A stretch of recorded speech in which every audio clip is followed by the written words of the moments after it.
ISKCON temple. તો કાલે મેં તમને કીધું હતું ને, ત્યાં સુધી લાઈન છે. આ જે દેખાય ઓલું એ મંદિર છે. આ આખું મંદિર છે.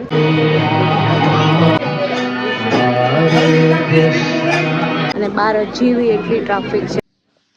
Hello everyone, welcome back to my channel. Good morning, જય શ્રી કૃષ્ણ અને જય સ્વામિનારાયણ બધાને.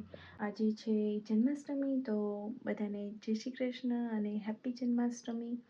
તો આજે અહીંયા મેલબર્નમાં તો જન્માષ્ટમી સેલિબ્રેશન નથી થવાનું, મતલબ આજે થવાનું છે બટ આજે નથી થવાનું. એનું સેલિબ્રેશન કાલે ટ્યુઝડે કરવાના છે અહીંયા ઇસ્કોન ટેમ્પલ પર. અમે લાસ્ટ યર પણ ઇસ્કોન ટેમ્પલ ગયા હતા અને ત્યાં બહુ જ સારું અને બહુ જ ધામધૂમથી જન્માષ્ટમી સેલિબ્રેશન થાય છે અને ત્યાં હજારોની સંખ્યામાં લોકો આવતા હોય છે. અહીંયા આપણે ઇન્ડિયામાં તો આજે સેલિબ્રેશન થશે રાત્રે 12 વાગે, પણ અહીંયા એવું છે કે આ વર્ષે એ લોકો ખબર નહીં આજના દિવસે કેમ નથી કરવાના, એનું રીઝન તો નથી ખબર. અહીંયા ઓસ્ટ્રેલિયામાં કઈ રીતે સેલિબ્રેશન થાય છે જન્માષ્ટમીનું એ હું તમને બતાવીશ. લિટરલી અહીંયા બહુ જ બધી પબ્લિક આવે છે, તમને વિશ્વાસ નહીં થાય. અહીંયા ઓસ્ટ્રેલિયામાં આવી રીતના કંઈ આટલા બધા લોકો કૃષ્ણ ભગવાનમાં માને છે.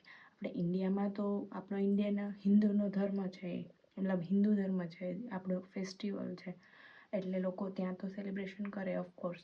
બટ અહીંયા બહારના દેશમાં પણ આટલું જન્માષ્ટમીનું મહત્ત્વ છે અને અહીંયાના ઓઝી લોકો મીન્સ કે અહીંના ઓસ્ટ્રેલિયન પીપલ પણ એટલું માને છે.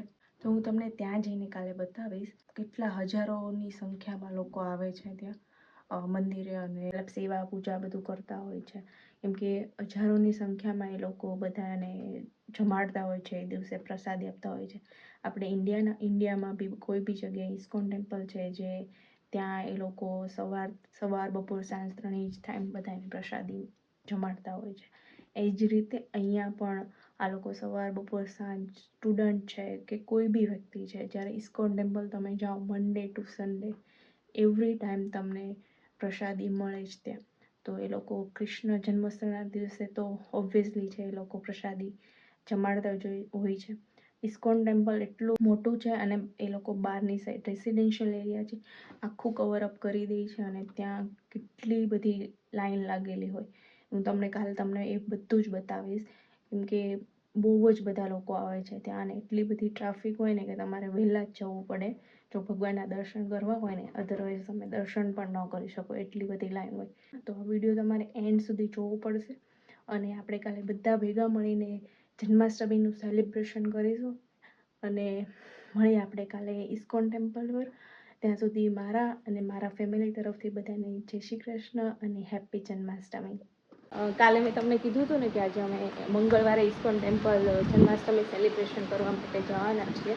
તો અત્યારે અમે જઈએ છીએ અને બહાર વેધર ખૂબ જ વિન્ડી છે. આજે બહુ જ પવન આવે છે. સવારથી આજે બહુ જ પવન છે અને ઠંડુ એટલું થઈ ગયું છે, તો બધાને અત્યારે જેકેટ પહેરવા પડે. એટલે અત્યારે જઈએ છીએ અમે જન્માષ્ટમી સેલિબ્રેશન માટે ઇસ્કોન ટેમ્પલ.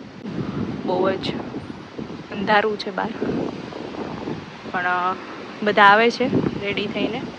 કાંસીબેન ત્યાં આવી ગયા છે, જો ઝૂમ કરીને સે હાય. તો અમે બધા અત્યારે જઈએ છીએ અને તમને ત્યાં જઈને બતાવું કે એ લોકોએ આવા વેધરમાં ત્યાં કઈ રીતે મેનેજ કર્યું છે બહાર, કેમ કે બહારની સાઈડે જ એ લોકો બધું એરેન્જ કરતા હોય છે. તો ત્યાં જઈને તમને બતાવું ઇસ્કોન ટેમ્પલ. ચલો મળીએ ત્યાં જઈને.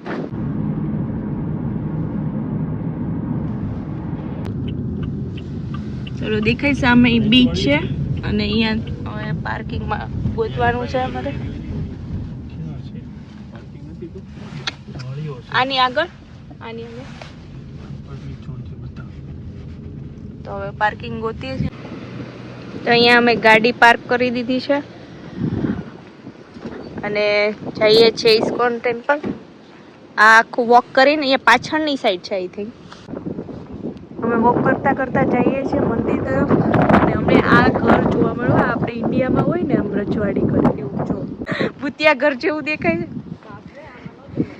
અને ઓલા ત્રણ જો આગળ વોક કરીને આમણે એ ટોપી પહેરી લીધી છે, મેમિશે પહેરી લીધી છે કેમ કે બહુ જ પવન છે અત્યારે ને.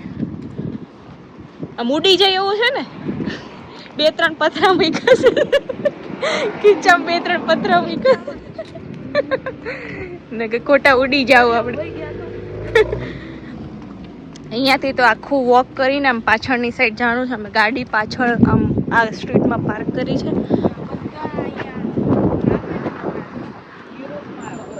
હા, બધા ઘર અમે એવું લાગે કે આમ યુરોપમાં હોય ને હે ને, આમ યુરોપ લાગે અને આમ આપણે ઇન્ડિયામાં અમુક જગ્યાએ હોય ખબર, આમ રજવાડી કોતરણી કામ કરેલું હોય એ રીતનું છે આખું.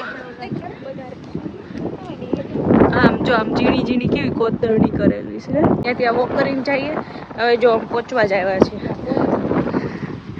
સિક્યુરિટી છે, આઈ થિંક કે પોલીસ છે. જો પોલીસ વાળા છે.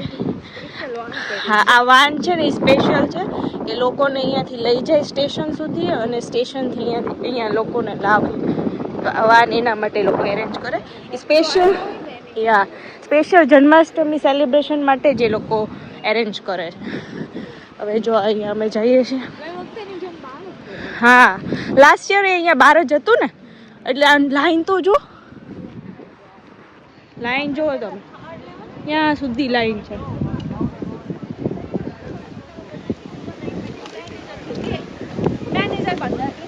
લાઈન જુઓ તમે દર્શન કરવાની. ભગવાનનું મંદિર તો હજી છેક આગળ છે અને લાઈન બહુ જ લાંબી છે. અહીંયા જો બધા પ્રસાદી લે છે અને આખી મોટી લાઈન છે દર્શન કરવાની. અને આ જે ટેન્ટ છે ને એની પાછળ મંદિર છે. આ જે દેખાય ઓલું એ મંદિર છે. આ આખું મંદિર છે.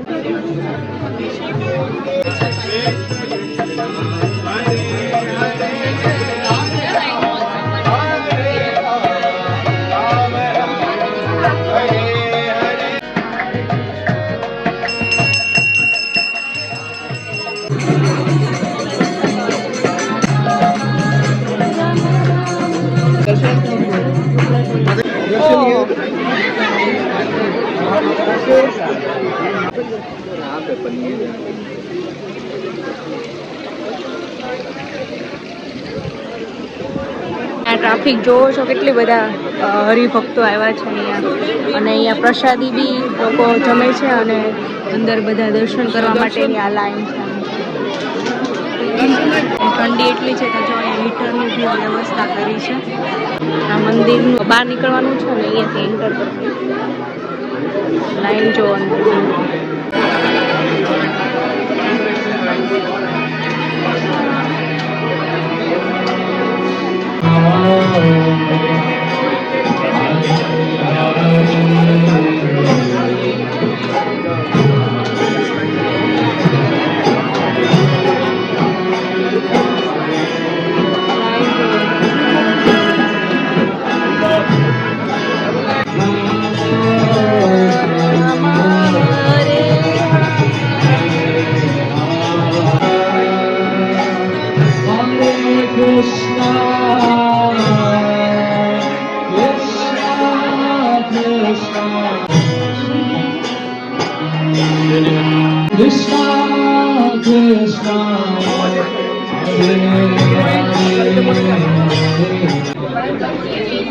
તો હવે દર્શન કરી લીધા છે અને અમે જો હવે ઘરે જઈએ છીએ.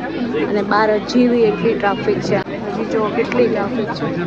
આ રીતના બધા અહીંયા ટેન્ટ લગાવેલા છે અને બહાર આટલી બધી ટ્રાફિક છે. અમને ટ્રાફિક બતાવો બહાર કેટલી ટ્રાફિક છે. આખું બધું પેક કરેલું છે. આ રીતના ટેન્ટ લગાવેલા છે. આટલી ટ્રાફિક છે. હજી જો ટ્રાફિક કંટ્રોલ છે. ચાલો જઈએ ઘરે હવે. અને આજનો વિડીયો અહીંયા જ એન્ડ કરીએ છીએ. તમને મળીએ હવે એક નવા વિડીયોમાં. ત્યાં સુધી બધાને જય શ્રી કૃષ્ણ અને જય સ્વામિનારાયણ. બાય.